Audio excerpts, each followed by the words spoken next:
Sir, ಇವಾಗ ಮತ್ತೆ ಇವತ್ತು ದೇಶ ವ್ಯಾಪ್ತಿಗೆ ಹೋಗೋದಾದ್ರೆ ಬಿಹಾರದಲ್ಲಿ ಕಳೆದ 2 ದಿನಗಳಿಂದ ಬಹಳಷ್ಟು ಚರ್ಚೆಗೆ ಗ್ರಾಸವಾಗಿರುವ ವಿಷಯ ಸರ್.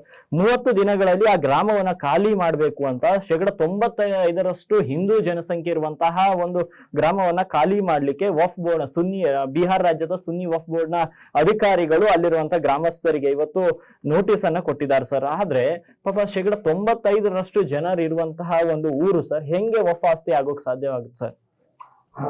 ನೋಡಿ, ಇದು ವಕ್ಫ್ ಬೋರ್ಡ್ ಬಗ್ಗೆ ದೊಡ್ಡ ವಿಷಯನೇ ಚರ್ಚೆ ಪ್ರಾರಂಭ ಆಗಿದೆ.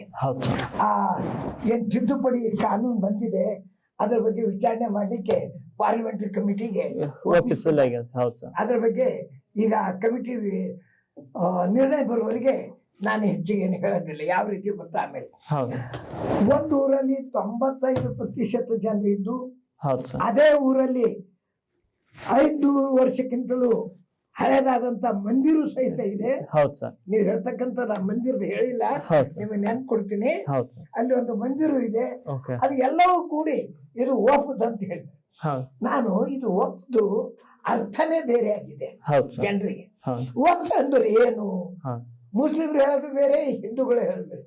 ವಕ್ಫ್ ಅಂದ್ರೆ ತನ್ನ ಸ್ವಂತದ ಆಸ್ತಿ ಸ್ವ ಇಚ್ಛೆಯಿಂದ ಧಾರ್ಮಿಕ ಕೆಲಸ ಸಲುವಾಗಿ ಕೊಟ್ಟಿದಂತ ಭೂಮಿ ಮಾತ್ರ ವಕ್ಫ್ ಆಗ್ತದೆ.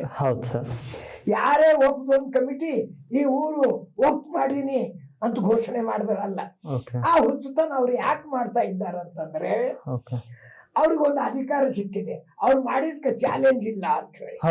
ಅದಕ್ಕಾಗಿ ಆ ರೀತಿ ಆಗ್ತಾ ಇದೆ. ಅದು ಚಾಲೆಂಜ್ ಬಗ್ಗೆ ಕಮಿಟಿ ಹೋಗಿದೆ, ಅದಕ್ಕೆ ಹೇಳೋದು ಬೇಡ. ಈ ರೀತಿಯಿಂದ ಅವ್ರು ನೋಟಿಸ್ ಕೊಟ್ರೆ ಊರು ಹೊರಗೆ ಹೋಗೋದಿಲ್ಲ. ಯಾಕಂದ್ರೆ ಆ ಊರು ಅವ್ರದ್ದು ಆಗೋದಿಲ್ಲ, ವಕ್ಫ್ ಕಮಿಟಿಗೆ ಹೋಗೋದಿಲ್ಲ. ಅಲ್ಲಿ ಅವ್ರ ಪೂರ್ವ ಕಾಲ ಹಿಡಿದು ಅವ್ರ ಮನೆತನ ಹಿಡಿದು ಹೊಲ ಮನೆಗಳು ಅವ್ರ ಹೆಸರು ಇದ್ದಿರ್ತದೆ. ವಕ್ಫ್ ಅಂತ ಹೇಳೋದೇ ಕಾನೂನು ಬಾಹಿರ.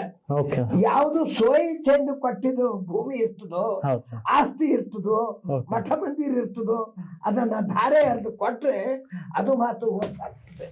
ಇಲ್ಲಿ ಆಗೋದಿಲ್ಲ. ಆ ರೀತಿಯಿಂದ ಅವ್ರು ನೋಟಿಸ್ ಕೊಟ್ಟಿದ್ದು ಏನೂ ಆಗೋದಿಲ್ಲ, ಹುಚ್ಚುತನ ಇದೆ. ಅದಕ್ಕೆ ಯಾರು ಹೆದರ್ಬೇಕಾಗಿಲ್ಲ.